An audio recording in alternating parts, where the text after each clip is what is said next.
Hello everyone, this is Dr. Jitu Singh. Today I will teach you microeconomics, first semester, first unit for law honors. Students, आज हम आपके साथ second topic discuss करेंगे. आज का हमारा टॉपिक है micro and macro economics, positive and normative economics. Students, आज का टॉपिक डिस्कस करने से पहले हम कुछ इंपॉर्टेंट क्वेश्चन पर डिस्कस करते हैं. ये लॉन्ग क्वेश्चन है. Differentiate between micro and macro economics, discuss their scope and limitations also. ये 2018 में आया है. ये शॉर्ट क्वेश्चन है जो कि 2016 एंड 19 में आया है. चलिए देख लेते हैं. Micro and macro economics means सूक्ष्म एंड व्यापक अर्थशास्त्र में आपको यहाँ अंतर बताना है. और पहले क्वेश्चन में क्या है, माइक्रो एंड मैक्रो इकोनॉमिक्स में अंतर बताते हुए इसके स्कोप एंड लिमिटेशंस को डिस्कस करना है. अब हम बात करेंगे माइक्रो एंड मैक्रो इकोनॉमिक्स. इसमें हम क्या क्या डिस्कस करेंगे. माइक्रो एंड मैक्रो इकोनॉमिक्स का ओरिजिन कहाँ से हुआ है एंड फर्स्ट ऑफ ऑल इसे किसने इंट्रोड्यूस किया है. ठीक है, तो चलिए हम स्टार्ट करते हैं. माइक्रो एंड मैक्रो इकोनॉमिक्स, सूक्ष्म एंड व्यापक अर्थशास्त्र. अब जो माइक्रो इकोनॉमिक्स है इसका ओरिजिन माइक्रोस से हुआ है. माइक्रोस का मतलब है स्मॉल सॉरी. वहीं पे अगर हम बात करें मैक्रो इकोनॉमिक्स की, तो मैक्रो का ओरिजिन कहाँ से हुआ है, माइक्रोस से हुआ है. मैक्रोस का मतलब क्या है, लार्ज से है. अब यहाँ पे लार्ज का मतलब क्या है, इकोनॉमिक एज अ होल.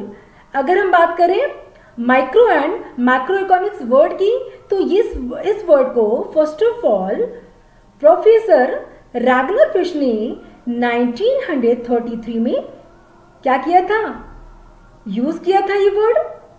तो इस तरह से अगर हम बात करते हैं माइक्रो एंड मैक्रो इकोनॉमिक्स की, तो माइक्रो का मतलब क्या है कि जब हम इकोनॉमी में किसी सिंगल प्रोडक्ट के प्राइस की बात करते हैं तो उसे हम as a micro economics consider करेंगे.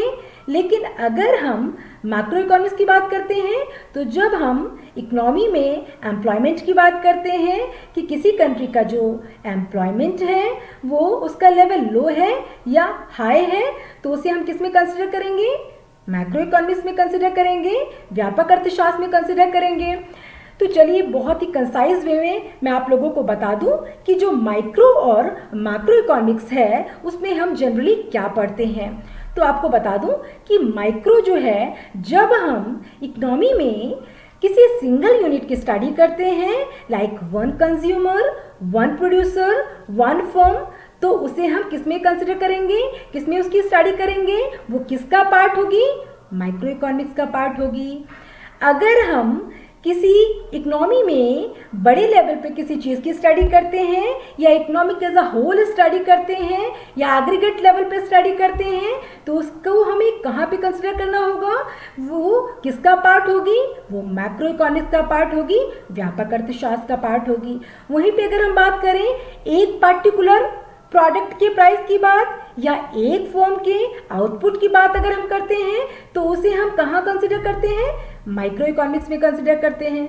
वहीं पे अगर हम बात करें कि नंबर ऑफ फर्म के द्वारा एक कंट्री में आउटपुट कितना हो रहा है या जनरल प्राइस लेवल की जब हम बात करते हैं या इन्फ्लेशन डिफ्लेशन की बात करते हैं, तो उसे हम कहाँ कंसिडर करते हैं, मैक्रो इकोनॉमिक्स में कंसिडर करते हैं.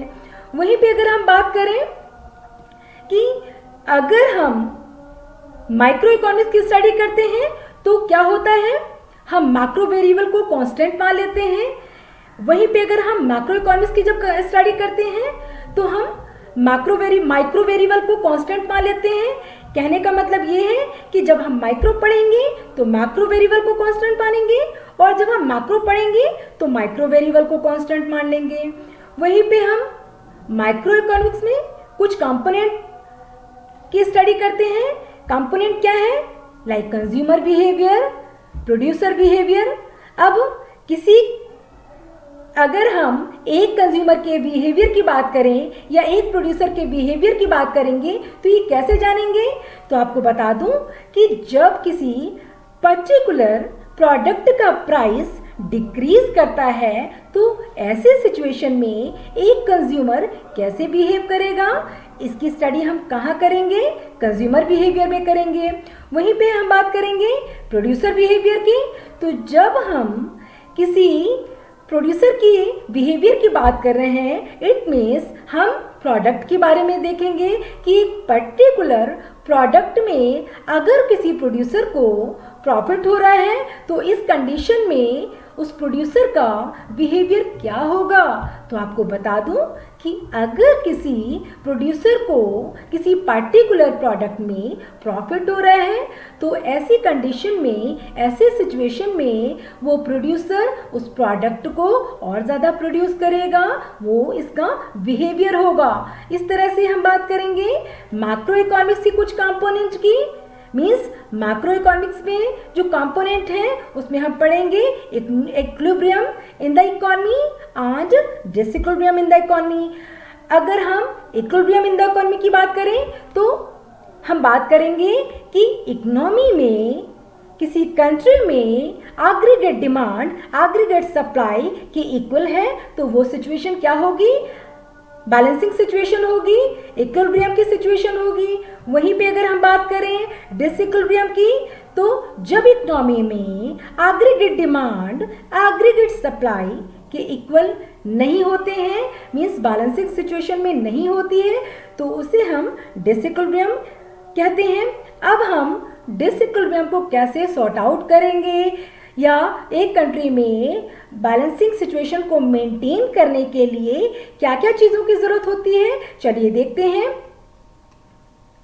सबसे पहले हम बात करेंगे सब्जेक्ट मैटर ऑफ इकोनॉमिक्स की। Means subject matter of economics को किस पार्ट में डिवाइड किया गया है, दो पार्ट में डिवाइड किया गया है। फर्स्ट ऑफ ऑल हम बात करेंगे माइक्रो इकोनॉमिक्स की and after that macro economics की बात करेंगे। माइक्रो इकोनॉमिक्स में हम बात करेंगे क्या क्या स्टडी करते हैं माइक्रो इकोनॉमिक्स में, हम प्रोडक्ट प्राइसिंग की बात करते हैं, फैक्टर प्राइसिंग की बात करते हैं, वेलफेयर इकोनॉमिक्स की बात करते हैं। अब प्रोडक्ट प्राइसिंग मीन्स किसी प्रोडक्ट का प्राइस कैसे डिसाइड होगा, उसके लिए क्या ज़रूरी है, उसके लिए डिमांड और सप्लाई दोनों का होना ज़रूरी है। कैसे, अगर किसी पर्टिकुलर प्रोडक्ट का डिमांड ज़्यादा है सप्लाई के कंपैरेटिवली तो उस प्रोडक्ट का प्राइस क्या होगा। अगर डिमांड ज़्यादा है सप्लाई के कंपैरेटिवली तो प्राइस भी ज़्यादा डिसाइड होगा। इसी तरह से अगर हम फैक्टर प्राइसिंग की बात करें, साधन कीमतों की बात करें, तो किसी भी कंट्री में साधनों की कीमतें कैसे डिसाइड की जाती हैं, इसके लिए हम देखेंगे 4 फैक्टर ऑफ प्रोडक्शन की। अब 4 फैक्टर ऑफ प्रोडक्शन कौन होते हैं, क्या होते हैं, वो 4 फैक्टर ऑफ प्रोडक्शन वो फैक्टर्स होते हैं जिनकी वजह से या जिनकी कंट्रीब्यूशन से कंट्री में प्रोडक्शन को पॉसिबल बनाया जाता है। वो कौन कौन से होते हैं, वो 4 factor of production like land, labour, capital, entrepreneur, ये होते हैं। जैसे अगर हम बात करें कि लैंड को एज अ रिवॉर्ड क्या प्रोवाइड किया जाता है, तो आपको बता दूं कि लैंड को as a reward rent provide किया जाता है। वहीं पे अगर हम बात करें लेबर की, कि लेबर को एज अ रिवॉर्ड क्या प्रोवाइड किया जाता है, तो वेजेस प्रोवाइड किए जाते हैं लेबर को। वहीं पे अगर हम बात करें किसकी, कैपिटल की, तो कैपिटल को एज अ रिवॉर्ड क्या प्रोवाइड किया जाता है, इंटरेस्ट प्रोवाइड किया जाता है। वहीं पे अगर हम बात करें एंटरप्रेन्योर की, तो एंटरप्रेन्योर को as a reward profit provide किया जाता है। वहीं पे अगर हम बात करें वेलफेयर की, तो आपको बता दूं कि यहाँ पे एक इंडिविजुअल प्रोड्यूसर के द्वारा वेलफेयर को ऑब्टेन करने की बात की जा रही है। अब एक प्रोड्यूसर किस कंडीशन में अपने आप को सेटिस्फाइड फील करेगा, कब वो इक्विलिब्रियम फील करेगा या वेलफेयर की कंडीशन कैसे ऑब्टेन करेगा, जबकि उसे ये पता हो कि उसे इकोनॉमी में क्या प्रोड्यूस करना है, कब करना है, कैसे करना है, किसके लिए करना है। Means what to produce, how to produce, whom to produce, when to produce। अगर उसे ये पता है कि हम कैसे, कब, क्या प्रोड्यूस करें, किसके लिए करें, तो उसकी जो भी प्रॉब्लम है सॉल्व हो जाएगी और इस तरह से वो इकोनॉमी में वेलफेयर गेन कर सकता है। वहीं पे अगर हम बात करें मैक्रो इकोनॉमिक्स की, तो मैक्रो इकोनॉमिक्स मीन्स व्यापक अर्थशास्त्र। व्यापक अर्थशास्त्र में हम किन चीज़ों की स्टडी करते हैं? Economic as a whole. कैसे? जब हम किसी कंट्री के नेशनल इनकम की बात कर रहे हैं, मीन्स किसी राष्ट्र की आय की बात कर रहे हैं, एम्प्लॉयमेंट की बात कर रहे हैं, उसे हम कहाँ स्टडी करेंगे? मैक्रो इकोनॉमिक्स में। वहीं पे अगर हम थ्योरी ऑफ प्राइस के बारे में स्टडी करते हैं, तो थ्योरी ऑफ प्राइस का मतलब क्या है? General price level, inflation, deflation, तो उसे हम कहाँ कंसिडर करेंगे? मैक्रो इकोनॉमिक्स में। वहीं पे अगर हम बात करें थ्योरी ऑफ इकोनॉमिक ग्रोथ, तो आपको बता दूं कि जब हम कंट्री के ग्रोथ की बात करते हैं या जीडीपी की बात करते हैं, तो इसे हम मैक्रो इकोनॉमिक्स में कंसिडर करते हैं। वहीं पे अगर हम बात करें डिस्ट्रीब्यूशन की, तो आपको बता दूं यहाँ पे थ्योरी ऑफ डिस्ट्रीब्यूशन में किसे डिस्ट्रीब्यूट करने की बात की जा रही है? नेशनल इनकम को डिस्ट्रीब्यूट करने की बात की जा रही है। किसके लिए की जा रही है? कहाँ पे की जा रही है? तो जो भी इकोनॉमी में 4 फैक्टर ऑफ प्रोडक्शन है, like land, labour, capital, entrepreneur, जो भी इकोनॉमी में 4 फैक्टर ऑफ प्रोडक्शन है, उन्हीं नेशनल इनकम का पार्ट डिस्ट्रीब्यूट करने की जब बात की जाती है, कब? बड़ी लेवल पे। किसी एक लेबर की बात नहीं की जाती है, नंबर ऑफ लेबर की बात की जा रही है, किसी एक पर्टिकुलर कैपिटल की बात नहीं की जा रही है, एक एंटरप्रेन्योर की बात नहीं की जा रही है। एज अ इकोनॉमिक होल की स्टडी हम कर रहे हैं, हम नंबर ऑफ एंटरप्रेन्योर की बात कर रहे हैं, तो उसकी हम स्टडी कहाँ करेंगे? मैक्रो इकोनॉमिक्स में करेंगे। चलिए तो हम देखते हैं मीनिंग के साथ, स्कोप के साथ, सब्जेक्ट मैटर ऑफ इकोनॉमिक्स के साथ, एम के साथ एंड नेचर एंड इम्पोर्टेंस के साथ। चलिए तो मीनिंग क्या है माइक्रो इकोनॉमिक्स का एंड मैक्रो इकोनॉमिक्स का?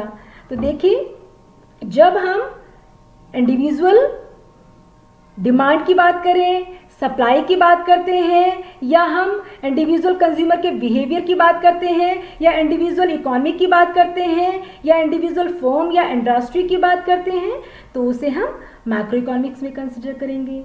वहीं पे अगर हम इकोनॉमिक एज अ होल की स्टडी करते हैं, like aggregate demand, aggregate supply, aggregate industry, या नेशनल इनकम, या एम्प्लॉयमेंट की अगर बात करें, या जनरल प्राइस लेवल की बात करें, तो उसकी स्टडी हम मैक्रो इकोनॉमिक्स में करेंगे। वहीं पे अगर हम स्कोप की बात करें, स्कोप क्षेत्र की बात कर रहा है। यहाँ पे माइक्रो इकोनॉमिक्स, जैसा कि आप सभी जानते हैं कि जब हम किसी चीज़ का बहुत ही स्मॉल लेवल पे स्टडी करते हैं, बहुत ही एक यूनिट की स्टडी करते हैं, सूक्ष्म अर्थशास्त्र का अध्ययन करते हैं, तो ऑब्वियस ही बात है इसका जो भी एरिया होगा, जो भी क्षेत्र होगा, वो कैसा होगा? नैरो होगा। क्यों? क्योंकि इसमें हम इंडिविजुअल मार्केट की बात कर रहे हैं, सिंगल बाजार की बात कर रहे हैं। वहीं पे अगर हम मैक्रो इकोनॉमिक्स की बात करें, व्यापक अर्थशास्त्र की बात करें, तो इसमें हम क्या देख रहे हैं?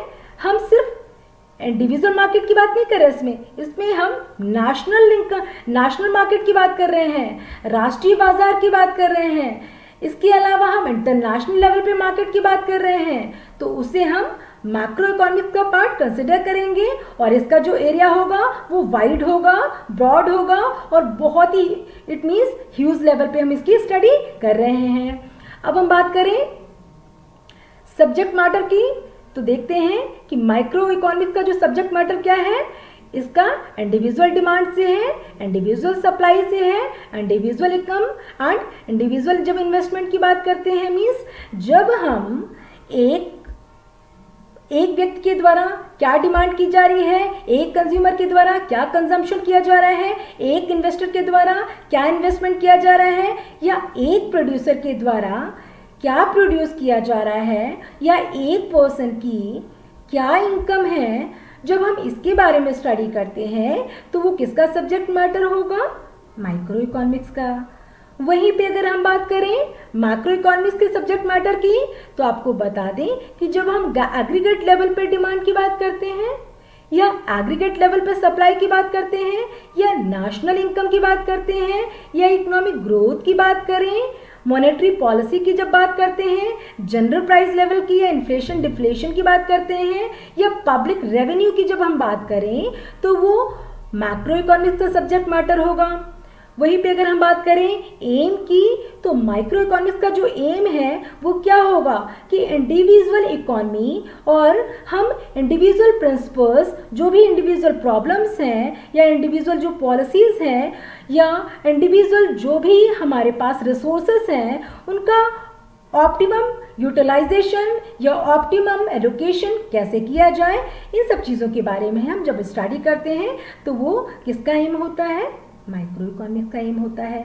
वहीं पे अगर हम बात करें मैक्रो इकोनॉमिक्स के एम की, तो जब हम कंट्री के लेवल पे जब प्रॉब्लम्स को सॉल्व करते हैं, या जब कंट्री की पॉलिसीज़ की बात होती है, या हम जस्ट फुल एम्प्लॉयमेंट की बात करते हैं, या हम पूरी कंट्री के रिसोर्सेज की बात करते हैं, तो वो किसका एम होता है, माइक्रो इकोनॉमिक्स का एम होता है।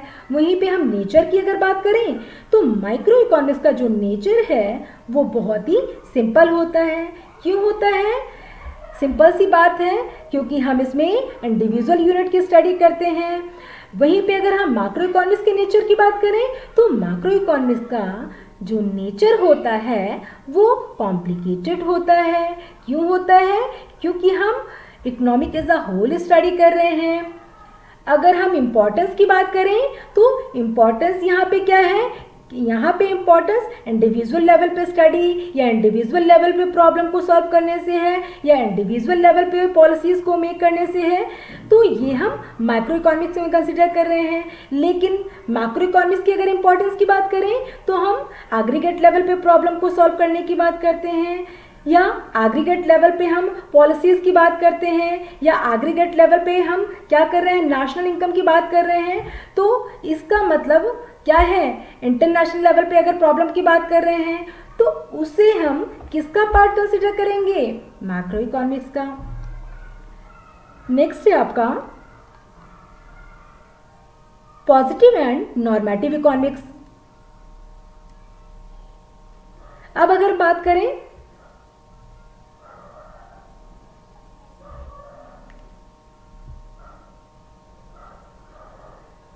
पॉजिटिव एंड नॉर्मेटिव इकोनॉमिक्स की अगर हम बात करें तो यहाँ पे पॉजिटिव वास्तविक विज्ञान और आदर्श विज्ञान। पॉजिटिव इकोनॉमिक्स के बारे में किसने बताया था? पॉजिटिव इकोनॉमिक्स के बारे में प्रोफेसर रॉबिन्स ने 1932 में an essay on the nature and significance में बताया था। वहीं पे अगर हम नॉर्मेटिव इकोनॉमिक्स की बात करें तो नॉर्मेटिव इकोनॉमिक्स के बारे में प्रोफेसर मार्शल ने बताया था, 1890 में प्रिंसिपल्स ऑफ इकोनॉमिक्स में बताया था। चलिए तो बात करते हैं पॉजिटिव इकोनॉमिक्स की। ये शॉर्ट क्वेश्चन आया है, कब आया है? 2018 में आया है। अब पॉजिटिव इकोनॉमिक्स में हम क्या स्टडी करते हैं, क्या होता है? तो बता दूं आपको कि पॉजिटिव इकोनॉमिक्स या वास्तविक विज्ञान वो विज्ञान होता है जिसमें हम क्या है का अध्ययन करते हैं। वहीं पे अगर हम नॉर्मेटिव इकोनॉमिक्स की बात करें या नॉर्मेटिव स्टेटमेंट की बात करें या नॉर्मेटिव साइंस की बात करें तो वो नॉर्मेटिव साइंस वो साइंस होता है या वो स्टेटमेंट होता है जिसमें हम व्हाट ऑट टू बी की स्टडी करते हैं। अब हम बात करेंगे नॉर्मेटिव एंड पॉजिटिव साइंस या इकोनॉमिक्स की डिफरेंस क्या है। तो चलिए बता दूं आपको कि पॉजिटिव इकोनॉमिक्स क्या है। पॉजिटिव इकोनॉमिक्स में हम क्या क्या इश्यूज डील करते हैं। पॉजिटिव इकोनॉमिक्स में हम प्रेजेंट के बारे में स्टडी करते हैं, पास्ट के बारे में स्टडी करते हैं, फ्यूचर के बारे में स्टडी करते हैं। मीन्स जब हम प्रेजेंट के बारे में, मीन्स वर्तमान के बारे में और भूत भविष्य के बारे में अध्ययन करते हैं तो वो किसका पार्ट होता है? पॉजिटिव इकोनॉमिक्स का पार्ट होता है। वहीं पे अगर हम नॉर्मेटिव साइंस की बात करें या नॉर्मेटिव इकोनॉमिक्स की बात करें तो जब हम इकोनॉमी में किसी भी अर्थशास्त्री के व्यूज़ की बात करें तो वो किसका पार्ट होगा? नॉर्मेटिव इकोनॉमिक्स का पार्ट होगा। अब हम बात करेंगे पॉजिटिव इकोनॉमिक्स में व्हाट इज की स्टडी की जाती है, व्हाट वाज की स्टडी की जाती है, व्हाट विल की स्टडी की जाती है। मतलब क्या है के बारे में जब कोई चीज़ हम स्टडी करते हैं, या क्या था के बारे में स्टडी करते हैं, या क्या होगा के बारे में जब हम अध्ययन करते हैं, तो ये पॉजिटिव इकोनॉमिक्स का पार्ट होगा।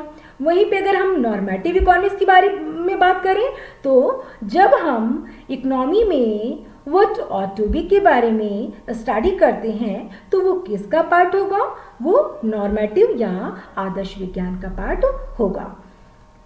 और हम बात करेंगे इसके स्टेटमेंट की, तो पॉजिटिव इकोनॉमिक्स में जो भी स्टेटमेंट होंगे वो फैक्ट और फिगर के बेसिस पे जो भी निकाले जाते हैं रिजल्ट्स, वो क्या होते हैं, वो 100% या तो ट्रू होंगे, या तो रॉन्ग होंगे, या तो राइट होंगे। क्यों? क्योंकि वो फैक्ट और फिगर के बेसिस पे होते हैं। वहीं पे अगर हम बात करें नॉर्मेटिव इकोनॉमिक्स की, तो नॉर्मेटिव इकोनॉमिक्स में जो भी नॉर्मेटिव स्टेटमेंट होता है वो ना तो 100% राइट हो सकता है और ना ही 100% रॉन्ग हो सकता है। क्यों? क्योंकि ये किसी का ओपिनियन है। फॉर एग्जाम्पल, अगर मैं अपना ओपिनियन दूं, लाइक फॉर एग्जाम्पल मेरे अकॉर्डिंग नेक्स्ट टाइम जब भी इलेक्शन होगा, प्रधानमंत्री कौन होगा, नरेंद्र मोदी होंगे। ये मेरा पर्सनल व्यू है। कुछ लोग तो कहेंगे कि ये बहुत अच्छी बात है, लेकिन कुछ लोग कहेंगे कि भाई मैम आप अभी से फ्यूचर की बातें कैसे प्रोडिक्ट कर सकती हैं, भाई ऐसा तो पॉसिबल नहीं है। तो इस तरह से क्या होता है कि ये किसी के व्यूज़ हैं, तो इसमें 100% डिबेट के चांसेस होंगे, और इस तरह से इसमें कोई भी फैक्ट और फिगर नहीं होगा। क्यों? क्योंकि ये किसी न किसी अर्थशास्त्री के व्यूज़ हैं, ओपिनियन है, दैट्स व्हाई। वहीं पे अगर हम बात करें पॉजिटिव इकोनॉमिक्स की, तो जो भी स्टेटमेंट इसमें होता है वो फैक्ट और फिगर के बेसिस पे रिजल्ट निकाले जाते हैं, लेकिन इसमें किसी प्रकार का कोई फैक्ट और फिगर यूज़ नहीं किया जाता है। इस तरह से अगर हम बात करें पॉजिटिव इकोनॉमिक्स की, तो पॉजिटिव इकोनॉमिक्स में क्या होता है, डिबेट के चांस बिल्कुल नहीं होते हैं। लेकिन अगर वहीं पे हम नॉर्मेटिव इकोनॉमिक्स की बात करें, तो इसमें 100% डिबेट के चांसेस होते हैं। क्यों होते हैं? क्योंकि इसमें कुछ लोग फेवर में होते हैं और कुछ लोग अगेंस्ट होते हैं। वहीं पे अगर हम बात करें पॉजिटिव इकोनॉमिक्स की, तो इसमें डिस्क्रिप्शन दिया होता है। लेकिन अगर हम बात करें नॉर्मेटिव इकोनॉमिक्स की, तो इसमें क्या होता है, फ्यूचर में क्या पॉलिसीज़ बनाई जाएंगी, वो पॉलिसीज़ कैसे काम करेंगी, तो उसकी स्टडी हम नॉर्मेटिव इकोनॉमिक्स में करेंगे। वहीं पे अगर हम बात करें पॉजिटिव इकोनॉमिक्स के एग्जाम्पल की, तो जैसे यहाँ पे दिया हुआ है, population of India is greater than China, this statement is for one can prove it. मतलब यहाँ पे क्या है कि यहाँ पे दिया है कि जो चाइना की पॉपुलेशन है वो क्या है, यहाँ पे जो इंडिया की पॉपुलेशन है वो चाइना की पॉपुलेशन से ज़्यादा दिया है। जबकि आप सभी जानते हैं कि जो चाइना की पॉपुलेशन है, क्या दिया हुआ है कि यहाँ पे जो इंडिया की पॉपुलेशन है वो चाइना की पॉपुलेशन से ज़्यादा है। तो आप सभी जानते हैं कि जो चाइना की पॉपुलेशन है वो वर्ल्ड में नंबर 1 है। तो इस तरह से हम फैक्ट और फिगर के बेसिस में कह सकते हैं कि ये जो एग्जाम्पल दिया है वो 100% रॉन्ग है। लेकिन हम बात करें नॉर्मेटिव इकोनॉमिक्स की, तो यहाँ पे जो एग्जाम्पल दिया है, old age pension should be stop, this is only the opinion of economics. अब ये क्या है, इसमें किसी प्रकार का कोई फैक्ट और फिगर यूज नहीं किया जा रहा है। ये पूरी तरह से ये किस पे बेस्ड है, इकोनॉमिक्स के व्यूज पे बेस्ड है। क्या बताया गया है इसमें ये बताया गया है कि जो ओल्ड एज पेंशन है उसे रोक देना चाहिए, बंद कर देना चाहिए। तो कुछ लोग तो कहेंगे कि हाँ ये सही है बंद कर देना, क्यों?